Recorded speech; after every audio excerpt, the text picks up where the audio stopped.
والصومالي لان يلنا نحسين هورا لنو نحسيو اللي يدي واحد تي وبره كسر نقنة ما هالكيومان تاجنا ما أنا وحبنا نو كردين ما إريت كيومان كجرنا ويقول عانو وان شعلي عندي مركي قليل منعي والصومالي لا وان شعلي انت أنا نعين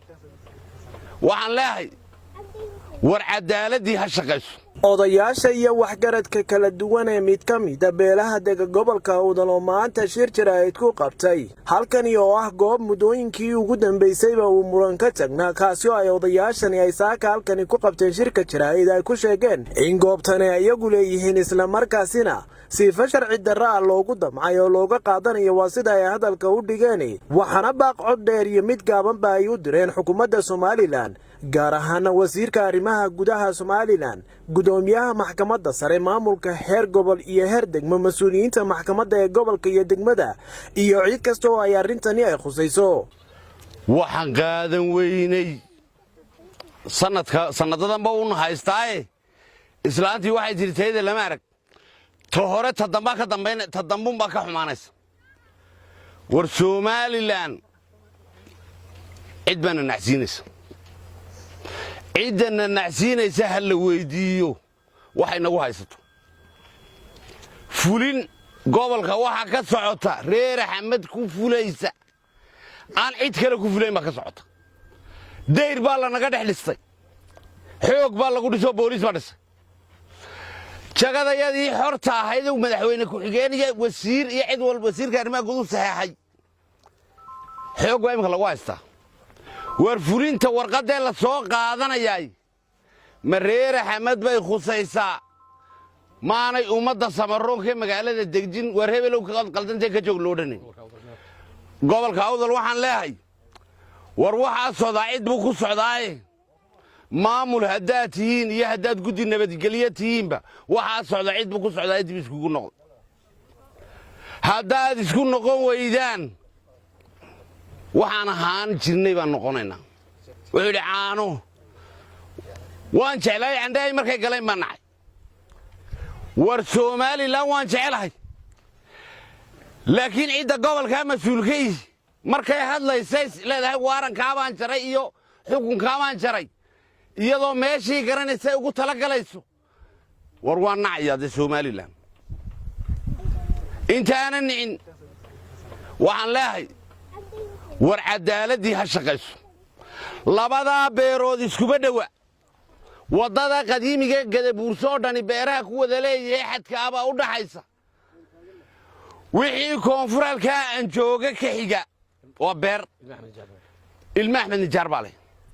halka aan jooga wixii galbeed ka xigana ilma balax bale waqooyi ka xigana ilma balax bale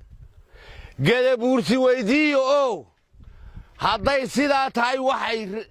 beerta carabtu ku socotay beerta ku tagayso waka aqilkii ag joogay ana qabsanaya haday beerta soo soconaysa beerta kala tagayso ninkii qabsanaya han hello hadaan heli weyno wallahi ciidan booliis baan joojineen wala magac Somaliland baan joojineen war waxaan helay waxaan qaadan laano gobolka nagu dhacay war Somaliland yalana nacsiin hora lano nacsiyo la yidhi waxa tii wabare ka soo noqonay ma halkiyumaan taaganahay ma ana waxba noo kordhay ma eriyad kiyumaan ku jirayna Jibriil Yoonis oo dhan Yoonis Cismaan oo dhan cid aan la eriyanayn ma jiro jagada beeraha wax la haysana wal reer kaaw qof kale oo la haysto Gadabuursi ama wixii lagu haysta ma jiro waa Jibriil Yoonis wax la haysta waxa loogu haystaana waxa weey waxbaad ahaan jirtay war wixii waan ka soo noqon baryootan way dhaaftay xoolaha yagii dhinte beeraha yagii dhinte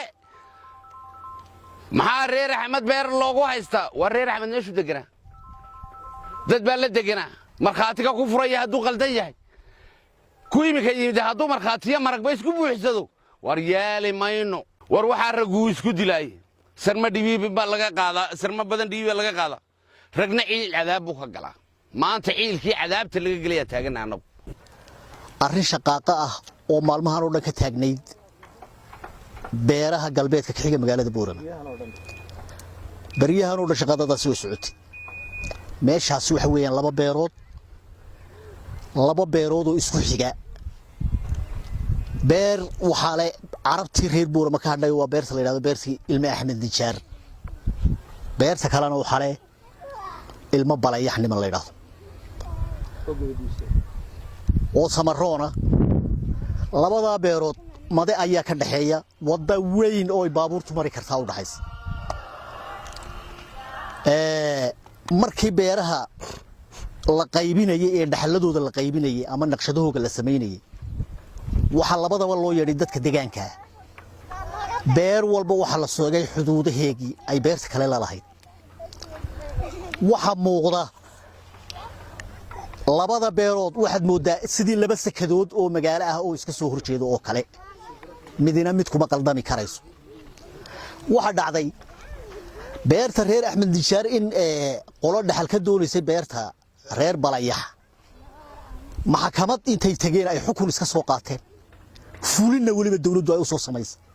beertii reer Axmed Nijaar la tagaydii dabadeedna iyaga oo ciidan wata waxa weeyaan anigu beertayda markaan jaga doonayay inaan ka jeexdo ciidanka haysan maayo waan jeexan ninka ciidan wata ee booliis watay waa baadil waxa uu socdaa waa xoog waxa weeyaan meesha fitna ka socota maalin walba booliis baa iyaa tagaa booliis baa loo diraa garsooraha xukunka ama fulinta wada waxa la yiraahdaa Umar Buur baa la yiraahdaa waa nin garsoore ka maxkamadda degmada Boorama isaga iyo ninka maxaan yiraahdaa uu dhulka u doonayo maxaan yiraahdaa beertii reer Balayax baan anigu dhaxal ku leeyahay maxaan yiraahdaa waa rag isku qolo ah ciidanna wata xoogna doonayay inay ku qaataan dhul aanay lahayn waxaas wax la qaadan karaya maaha waa baadil weey waa baadil waxaan leenahay ummadda laga qabto dadka labada beerood beerna koonfur bay naga qabatay ilma Axmed Nijaar beerna waqooyi bay naga qabataa wax isku shaqo ah oo lagu qaldami kara ama lagu kamay karaba maaha dawladda Soomaaliland ama maxkamaduhu malaha dhul ayna arag ama ayna tagin iyay xukumaano fulin ku sameeyaan waxa imika leeyahay dhagu maqlayaan fulin baa la leeyahay halkan fulinta ay waa beerta ilma Balayax buu ninka dhaxal ka doonaya ku leeyahay inay maxkamadaha iyo saldhigani booliska ciidanka soo siinaya in wax loo sheego la yiraahdo mas'uuliyiinta xog sheegan barasaabka iyo maayirka degmada iyo intii kale ee nabadgelyada gobolka ahaydba inay meeshan aragtay weey ilaa 2007 dhaxalkii aan qaybsanay ya maanta nagu haystaa cidda nagu haysataana ma aha ciddii aan jaarka ahayn ama deegaanka ahayn ee xuduudda wadaagaynay waa cid aan garanayn meel allaali iyo meel ay ka socoto dulmi anagu ma doonayno taakana ha ahaatee ciddii lahayd beertaa nagu xigta ee ilma Balayax hal loo soo dhaweeyo deegaankuna nala arko deegaanka nala degana ee beeraha afarta dhinac naga xiga ciddii lahaydna ee shalay loo kala madaysana nala aragto intaa wixii ka baxsan waa aan ku dilo iyo idil 115 baa tafiirta aabbahay taagan tahay qofka u dambeeya inta uu god galayo la qaadi maayo waxaan diyaar u nahay inaan bini aadan xaqii aan taa ka qaadan xukun socda oo boolis la socdo warqad la sito waa xukun la leeyahay baan aragno la keenay halkan cidda beertan lana dacwad lama weydiin ciddii reer Balayaxna lama socoto ma arkayna dad dhaxal baan Balayax ku leenahay le baa xukunkan loo wada boolis baana la socdo ilaa 5 cishay magaalka waxana la dul keenay boolis iyo kuuligii iyo dadkii meesha xooga ku doonayo isla socda dadkii deegaanka hadaan nahay ee dhulka garanayay cidna wax naga ma weydiiso 100 beerood oo sidaas ku dhacdo agagaarka iyagaan garanayna xukun meel laga soo xukumay aan la garanayn oo la wado